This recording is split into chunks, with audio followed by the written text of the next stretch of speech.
Joining us now is Okpe with stories trending around the world. Hello, Jinex. Good morning, Dr. Abati. Looking dapper. How are you this morning? Good, thank you. How are you, Rufai? Oh, GGD4. You're looking great. You'll tell me what that means later on. Well, all right. Good morning to you, viewers. Here are some of the stories that are trending across the globe. In the United Kingdom, Nigeria's President Muhammadu Buhari met with King Charles III at Buckingham Palace on Wednesday. The meeting between the two leaders was the first since the ascension of the king to the throne in September after the death of his mother, Queen Elizabeth II. Then, a 23-year-old student protester was arrested after he threw eggs at the king and his wife Camilla, the queen consort, during their royal visit to Yorkshire. The protester was among the crowd that gathered to greet the couple as they carried out an engagement. The student was heard shouting, "This country was built on the blood of slaves," as he was restrained by the police. In Nigeria, presidential candidates of various parties have continued their campaigns across the country. In the build-up to the 2023 elections, the People's Democratic Party's presidential candidate, Atiku Abubakar, and his running mate, Ifeanyi Okowa, held a rally in Maiduguri, the Borno state capital. By the grace of God, if PDP is elected, we shall restore peace and order in Borno State, not only Borno State, throughout the country. While the presidential candidate of the Labour Party, Peter Obi, led a massive crowd to the Ibrahim Babangida Square in Makurdi, the Benue state capital, where he pledged to support every state of the country if elected into office. Federal government of Nigeria, under Peter Obi and Dati, will support every state to be productive. Under sports, Senegalese Bayern Munich forward Sadio Mane may be absent from the 2022 FIFA World Cup in Qatar due to an injury he sustained during Bayern Munich's 6-1 win over Werder Bremen on Tuesday night. The absence of the 30-year-old reigning African Footballer of the Year, who led Senegal to the AFCON title in January and ranked second at the Ballon d'Or Awards, could jeopardize the nation's chances in Qatar.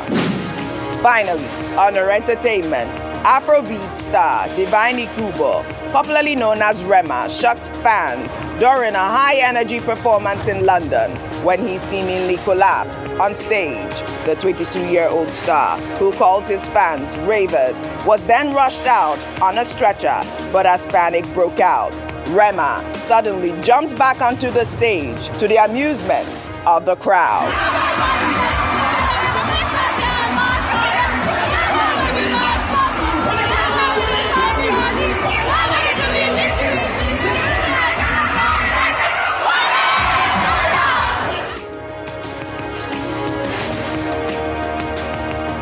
That was a really cool performance. That's rough play. Yes. Should not try it again. I know.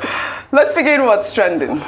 The spokesman of the All Progressives Congress Presidential Campaign Council, Festus Keyamo, on Wednesday responded to social media claims alleging that the All Progressives Congress flag bearer, Bola Ahmed Tinubu, forfeited funds linked to drug trafficking in his bank accounts to the United States government, stating that the funds were tax deductions and not drug proceeds. Well, on Tuesday, social media was awash with what appeared to be certified true copies of a settlement order issued by a U.S. court in Illinois regarding forfeiture of funds in some bank accounts linked to Tinubu. Well, according to the court documents, there were probable cause to believe that the funds in the bank accounts were proceeds of narcotics trafficking. Keyamo, while speaking during a live television interview, said that Tinubu was not sued or indicted on any charge. The spokesman of the APC presidential campaign, Bayo Ononuga, has also weighed in on the allegations. He described the documents in circulation as a campaign of calumny, adding that muckrakers are back in business. Well, let's take some tweets. Well, this is from Ayomide, who wrote, Tinubu was an employee treasurer who earned $2,400 monthly, but he had 10 accounts in 3 banks with over $2 million in them. How did he make the money? That's the question that they have not always answered. Well, journalist David Hundeyin wrote, he actually called Festus Keyamo a despicable liar for defending the documents and challenged him to a discussion, stating, in quote, "You cannot lie like this in 2022. I will destroy you in less than 7 minutes if you agree to discuss the story with me on any television station of your choice. This is an open challenge." Well, Emmanuel wrote, "You can never be convicted of drug offense in the United States and settle it with forfeiture. Never. It would have been jail straight for Tinubu if truly he was convicted of narcotics dealing. The United States don't joke with drug offense. Hence, I am convinced that Tinubu was not convicted of a drug offense." Dr. Bati, while I catch my breath, over to you for your comments on this story. Well, you see, the thing about politics is that if you go into politics, you must be ready to hear the story of how your mother met your father. You always say that. And how, you were conceived. In fact, some may even doubt your paternity. Yeah. It's the nature of politics, either in Nigeria or elsewhere. In the case of Asiwaju Bola Ahmed Tinubu, all of these stories are not new. Since he became governor of Lagos State in 1999, all of these stories have been in the public domain. And that's why Mr. Bayo Ononuga said the muckrakers are back in business, because it's an old story. Okay? Keyamo's defense is that if you look at paragraph 38 of the same, document that you put out there, I think that's an affidavit, right? Yes. It's an affidavit, which is also something that people should be very careful about. He said if you look at paragraph 38, the document talks about tax, that these are tax deductions, and that the processes are mere, speculations. So what do you expect? The APC is bound to respond. But as a person, Asiwaju Bola Ahmed Tinubu has been dealing with all these allegations since 1999. And, it's not been taken to task anywhere, to the best of my knowledge, in this regard. But in political seasons, yes, every mud will be thrown at you from whatever direction, just to discredit your candidate, just to malign you, lower your integrity in the estimation of right-thinking members of society. That's just about that, Well, Rufai, I kind of agree with my last Twitter user there. I mean, I'm not in the FBI, but I feel like, drug trafficking is a huge offense. For you to be charged with that and then forfeit, I believe it was $490,000 of your money, in exchange for jail term is quite unheard of. I don't know if you've heard of anything like that. The first question we should ask is, was there a forfeiture? Yes. When did it happen? It happened a couple of years ago in America. This issue has been on for some time now. It's political season, everything will come out. But we should also introspect deeper. Yes. Because you see, the question here is about character of people that want to lead our country. And it has to be said. And that's why when any candidate has this, they must come to explain beyond reasonable doubt. That's somebody asked a point. question in your tweet that how does somebody that was earning $2,400 a month earn all that money? I think there's some explanation that needs to be done with documents. Because yes, these things come out during election season, but people come out with documents to explain. That's why I want the APC, apart from the explanation of, Mr. Keyamo that I felt was quite condescending on the journalist, saying, I want to school you, pick a pen and paper. I think that's wrong. I think people should not do that. It's a critical matter on ground, and when people ask questions, you supply them with answers as much as you can. So apart from that, I think they should also get more people to come explain all of this. Because it's constantly about a character question, and people have asked, even what's the name of the candidate? Who is this candidate? What school did he attend? And the likes. Because all of these issues also came up when he was governor. And you remember how the National Assembly had to settle that this same Festus Keyamo, it was Festus Keyamo v. House of Assembly in Lagos. He was the one that took then the National Assembly, the House of Assembly and Bola Tinubu to court then about another case, the veracity of the university he went to. He was the one. So he's been on the opposing side. Now he's been on this side now, because of politics and interest change. But we should interrogate further, and I think a lot more explanation needs to be made. Yeah, if he says he's not been indicted, let's come up with more explanation. Let's come up with more documents. Let's be able to look at this, and let's also follow the money trail. You know, how can somebody that was earning a certain amount all of a sudden had 10 different accounts that had a lot of money? What was the association with other people mentioned in that case that may be related to this? So we need more documents, we need more explanation, because you see, you know my fear? Debts like this for presidential candidates are critical. You know why? We've had scenarios where other countries in the world, that when they have debts like this on your presidential candidate, they use to hold your country to hostage. Yeah. And we should be careful. You remember how America treated, Nicaragua with Noriega? So we need to investigate, and this should be proven beyond reasonable doubt. So a lot more explanation needs to be done. We need to see documents as regards it to explain all of this for us. Well, all right, Rufai. We'll take another story.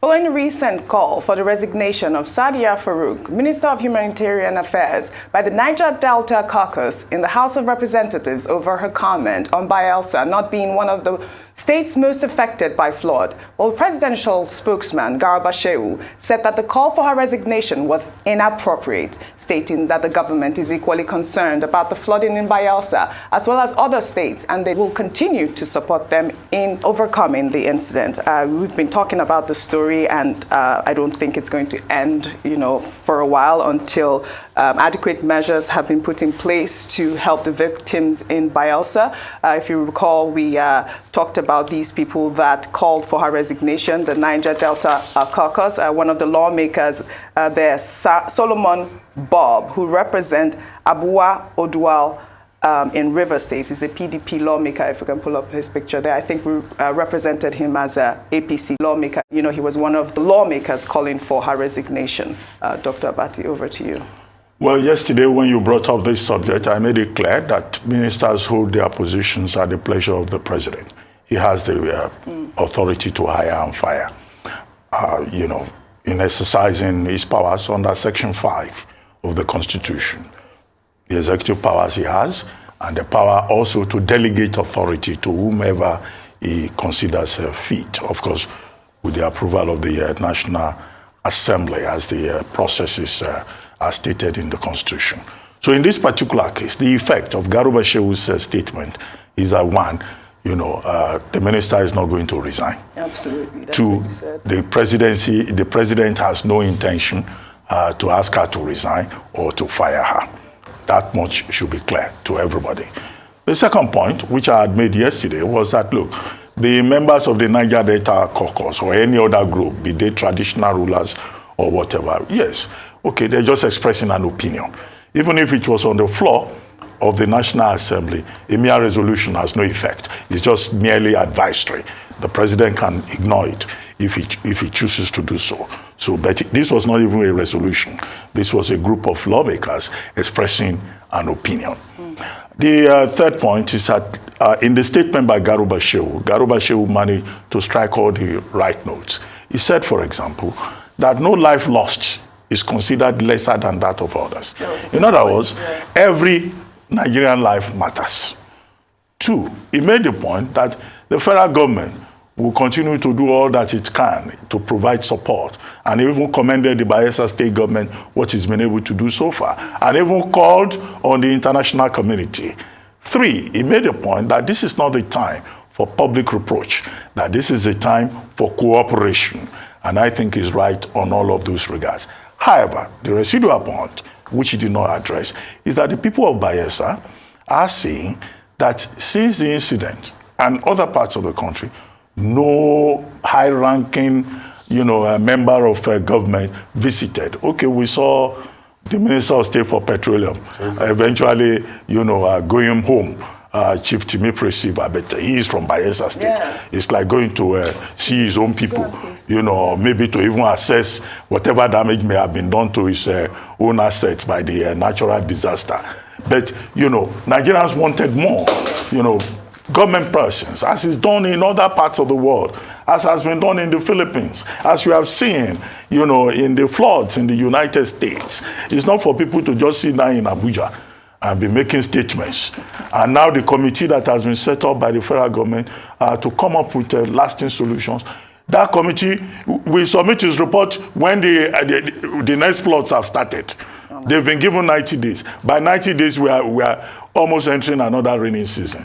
So this is the kind of negligence that people are concerned about, and it is that compels them to start asking for scapegoats in government. That's the larger point that government has to address. But I think that the right statements have been made, but words may not calm the people down or assuage their fears that they are being treated as if they are less important. Right. But the point is made, every Nigerian life matters, whether in Jigawa or Bayelsa, or what is that your village? Delta State. Ukwani. Oh, okay, you are from Delta State. Delta State. I hope I see you there soon. I'm pulling your legs. I know, just pulling your but I'm legs. from Delta State. We'll take our final story. Some rights groups have condemned a court ruling which sentenced two TikTok skit makers, Mubarak Mohammed and Nazifi Mohammed, to 20 lashes of cane each and 10,000 naira in fines for allegedly defaming the character of the governor of Kano State, Abdullahi Ganduje, in their skits. The TikTokers were arrested on November 2nd and taken to court after they were captured in a viral video calling out Ganduje. They were charged to court on 2 counts of defamation and sedition. They were also ordered to sweep the court premises for 1 month after they pled guilty and sought leniency from the court. Well, Amnesty International, through its director in Nigeria, Osai Ojigo, accused the judge who pronounced the sentencing of following orders from the state government, adding that the arrest of the skit makers was against the law and called for their immediate and unconditional release. Dr. Abati, this was quite an annoying story for me. Rufai, I'll come to you on this one. I mean, this was quite an annoying. So I just want to make a quick correction. I was talking about Noriega and I said Nicaragua. It's Panama. So, I mean, just to get that fact right out there. This is quite an annoying story, and it has to be said. No ramification. What kind of judicial system are we having? So people do not have the freedom of speech any longer. And you say they defame you. How many people has the governor, if I can, by the top of my head in political speak, defamed with the words of his mouth? We can start looking through it. We can't build a country this way. And then you are flogging them, doing all sorts, maltreating them. I think people should step in all of this. Yes. And who is the judge that made this law in the first place? Is flogging part of the constitution of this country how to punish people? What sort of society are we building? This big manism, this hegemony, and they can't talk to people, they can't talk to their leaders. Well, why don't we watch, it doesn't justify it, please don't get me wrong. Why don't we watch somebody pelt, what is it called, with eggs? Did they kill the person? Didn't somebody try, having a lunch at Emmanuel Macron? Did they kill the person? What kind of society are we building? I'm happy Amnesty International has stepped into it. Please, they should do everything possible to help those, comedians. Yeah. All right?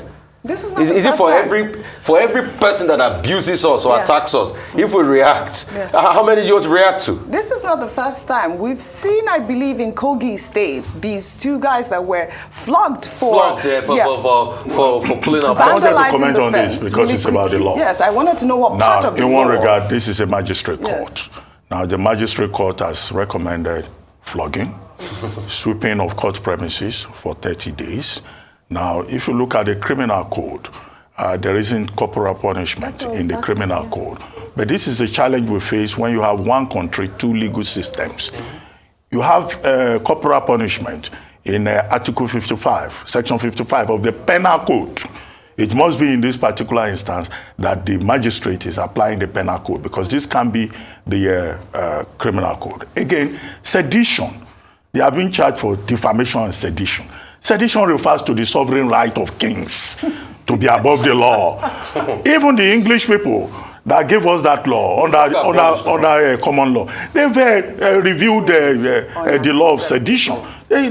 People have the right to free speech. That's the second major issue that this throws up. The third point that it throws up is that counsel to the 2 persons, Unique Peking and his brother Muhammad, they say they are not going to appeal. They've accepted the punishment.